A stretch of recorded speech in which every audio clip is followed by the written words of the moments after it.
So in this section of lessons we're going to look at building simple circuits. So in order to do that we're going to look at some of the theories. So these are building electrical circuits. So the learning outcomes, so students should be able to design and build simple electronic circuits. So hopefully by the end of this section you will understand what an electric circuit is, you'll understand how to build one and then how to design one. Okay, so let's think about and let's introduce the idea of a basic electric circuit. So a torch is a basic electronic device with three components. So if we think about a flashlight, so this is like a schematic of a flashlight. A flashlight is a basic circuit. So what are the three electronic components that you have in a light, for example? So you have, the first thing is the battery. So basically the battery provides the power to push electricity through the bulb. So if we have a look here, so this is a simple drawing of a circuit, and what we have here is we have this drawing here of a battery. And when we take a battery in general, when you see it drawn, so what you have, generally what you have is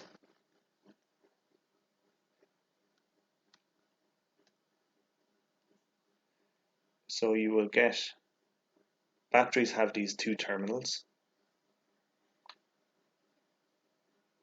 So you have a terminal that looks something like this. So this is generally the negative end of the terminal, and then this is the, you have a line then like this, the bigger side. This is the positive terminal. And basically what a battery does, a battery provides power and it pushes electrical charge through the bulb. So if we remember, so basic electrical charge is made up of the electron.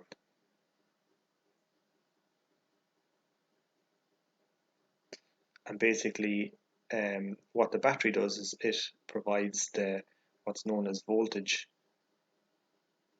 and it pushes the electron through the battery. So as charge flows through the bulb, the filament heats up and light is produced. So what happens is the electrons, they basically flow through. So imagine you have, so this is your material, let's say, so this is your wire, and generally like a good conductive material is copper. And the electrons will basically flow through the copper. And what will happen then is so you have, if we take an electric circuit, so you have the copper wire that makes up the electrical circuit, you have the battery that's pushing the electrons through the wire, and what happens is those electrons will come into contact with the filament that's in the bulb, and it offers a little bit of resistance. So basically what happens is the electrons don't flow as easily through the filament, for example, that's in the bulb, and what they will do is they will bump into the, so for example, if we take, imagine this is the filament that's in the bulb, so imagine that it's more kind of tightly packed, if you like, with atoms. And when the electrons hit the filament, what will happen is the filaments will vibrate,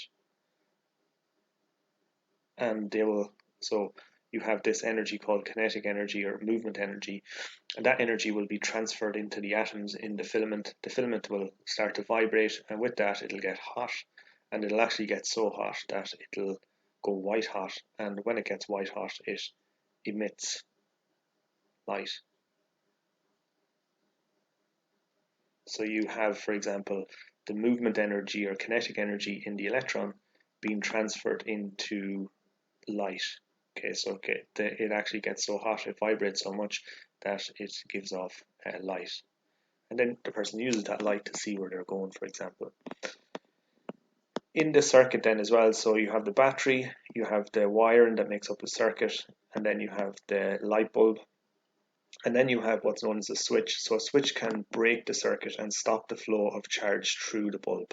So essentially what you have is the electrons will move through the copper wire, they'll move through the filament, cause it to vibrate and heat up and give off light, and then it'll move back around, it'll keep moving around, for example, the circuit. And what we can do is we can break the circuit. So once we break the circuit, we it stops the electrons moving around the circuit. So we use a switch to do that. And these components make up this simple circuit, for example, is what is in, for example, a light bulb or in a lamp. So you have basically your batteries, so they offer they push the electrons around the circuit.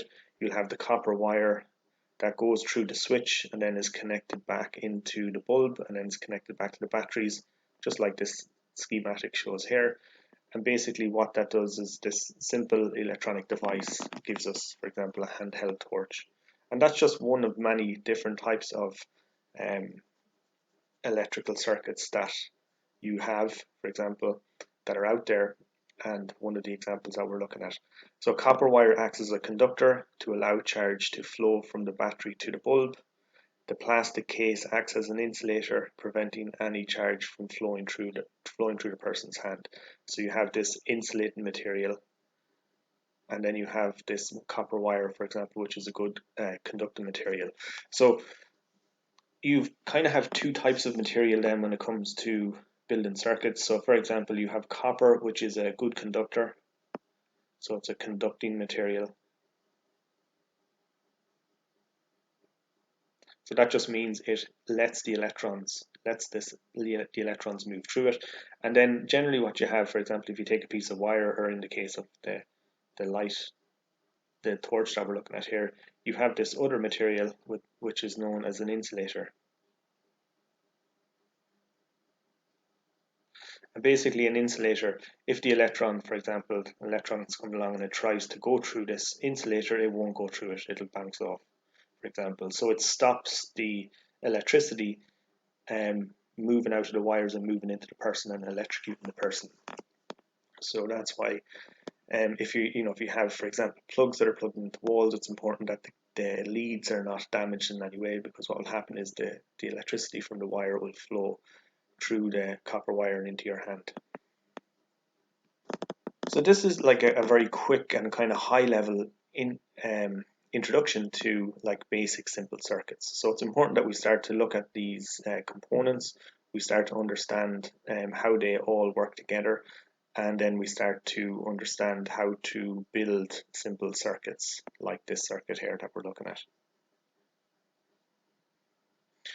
So chemical reactions inside the battery produce electrons at the negative terminal. So you have, these are your terminals. This is your negative terminal, for example. We have the negative terminal here, and then you have the positive terminal. So chemical reactions inside the negative terminal produces electrons. When connected by an insulator, these electrons flow to the positive terminal of the battery. So in between, so imagine this is your negative and your positive terminal. So you have your chemical reactions going on in here, but in between these two, you have, so what will happen is the electrons, for example, will want to move from the negative terminal over to the positive terminal, but you have this like an insulator here between the two terminals. So the electrons can't just move directly across like this. Okay, so they can't just move across here like this, because this insulator stops them from doing that. So what we do is we provide a circuit for them to move through, so that and what will happen is the electrons, in reality what happens, the electrons, they move from the negative terminal, they move around through the circuit, okay, and back around to the positive terminal. That's the way the electrons actually flow. Now, back when electricity was discovered, they hadn't discovered the electron, and their calculations, they thought that they knew that there was some charge moving to a negative charge moving to a positive charge, but what they thought was that the charge moved from the positive terminal around to the negative terminal, and that's what we call conventional current. So conventional current states that the current flows out of the positive terminal through the circuit and into the negative terminal. And at junior cycle, it's only necessary to learn the conventional flow. So this is kind of like the conventional flow of electricity is from the positive to the negative terminal. But what actually happens down at the subatomic particle level is that you have the negatively charged electrons moving from the negative terminal, moving around to the positive terminal. So current flows, from a conventional point of view, current flows from positive to negative, but what actually happens is current flows from the negative to the positive.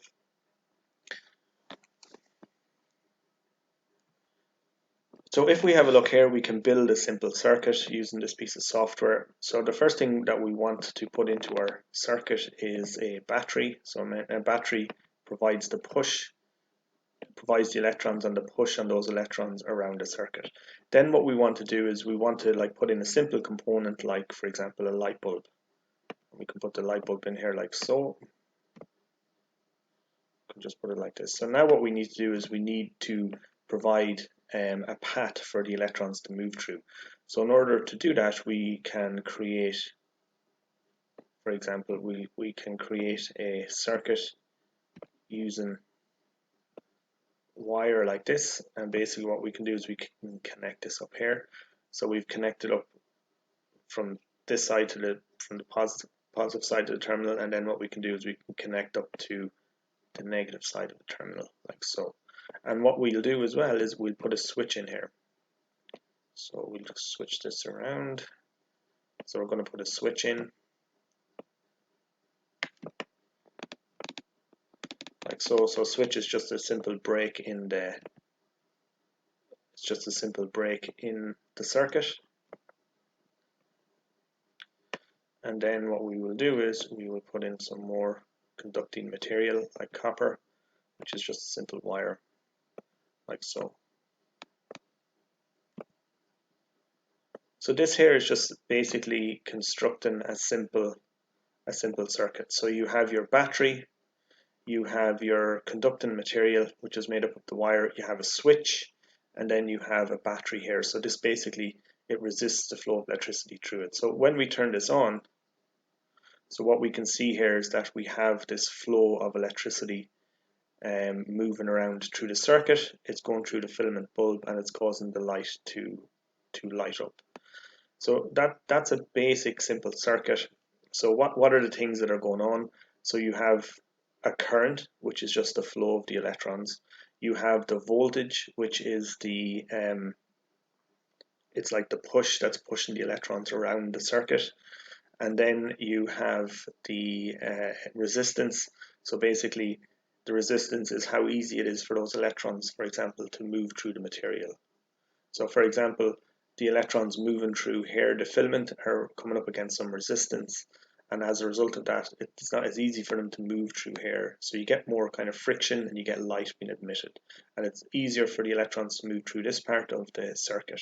So this is just a basic circuit showing the flow of electrons through a simple circuit. So you have current, you have voltage, which is the push that comes from the battery, and then you have this thing called resistance. So let's look at these three properties of electricity in just a little bit more detail, just to kind of introduce them, because it is important when it comes to building circuits that you understand what's going on. So voltage is measured in volts, and basically you can think about voltage, it's like the push that's on the electrons. So the bigger the voltage, the more of a push is on the electrons. Okay, so that's voltage, and we use volts to measure it. Okay, it's measured in volts, and we use this letter V to represent it. The next one is current, and it's measured in amps, and sometimes they use the letter I to measure it. Sometimes you see that in formulas, and you have what's known as amps or amperes. That's what we use to measure it. So this is like the number, it's like the amount of electrons that are flowing through a point. So for example, if you were to stand here and you were, let's say, so this was the point here in a wire.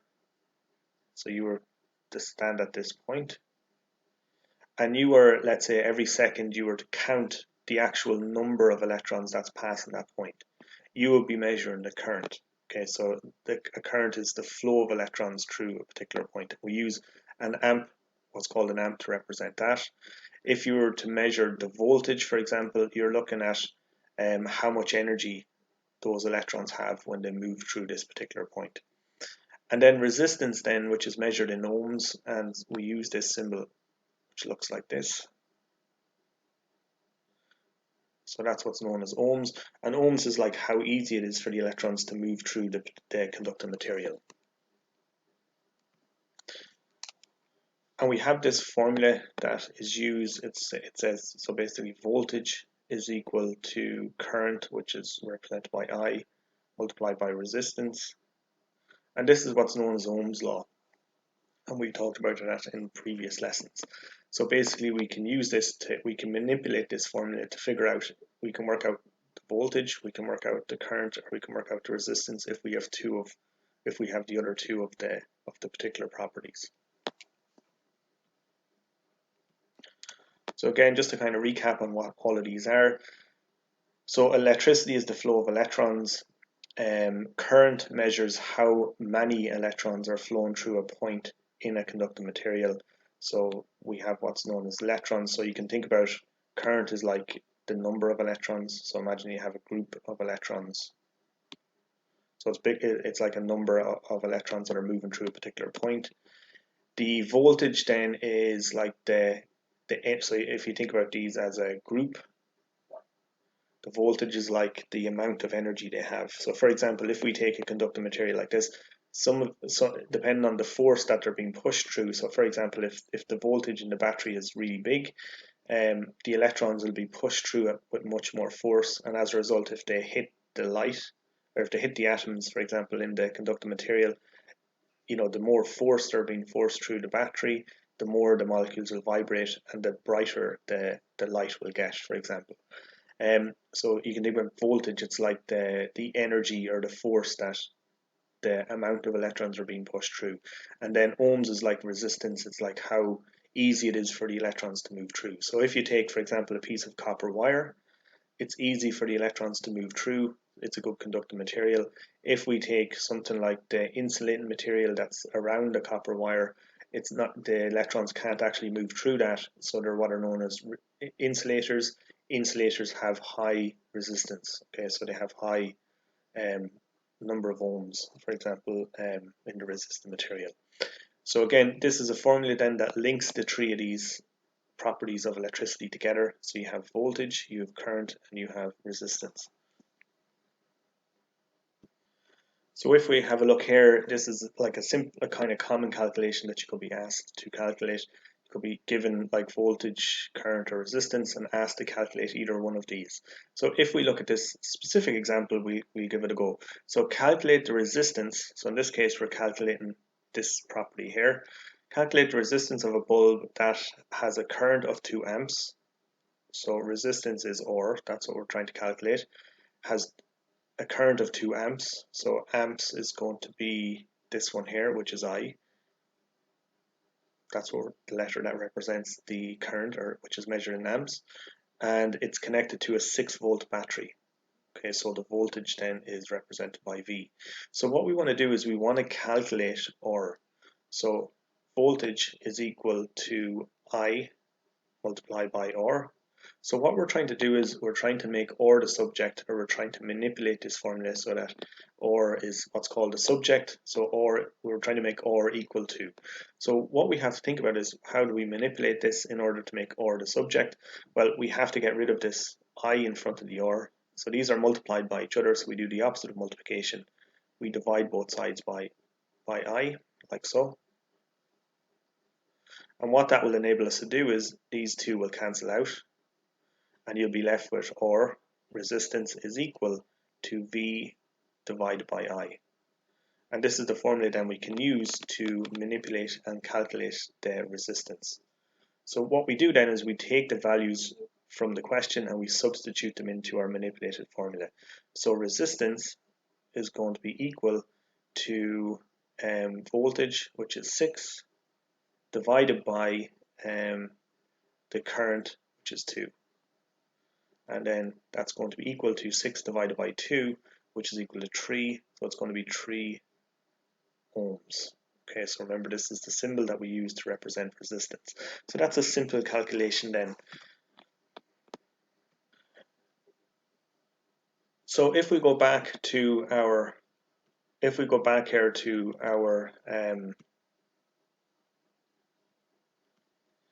our simple circuit here. So we have our battery, we have our circuit, we have our switch. Okay, so the switch is opened and we have to close the switch, and we have our bulb. So what we notice here is that there's no movement, or there's no flow of electricity through the wire.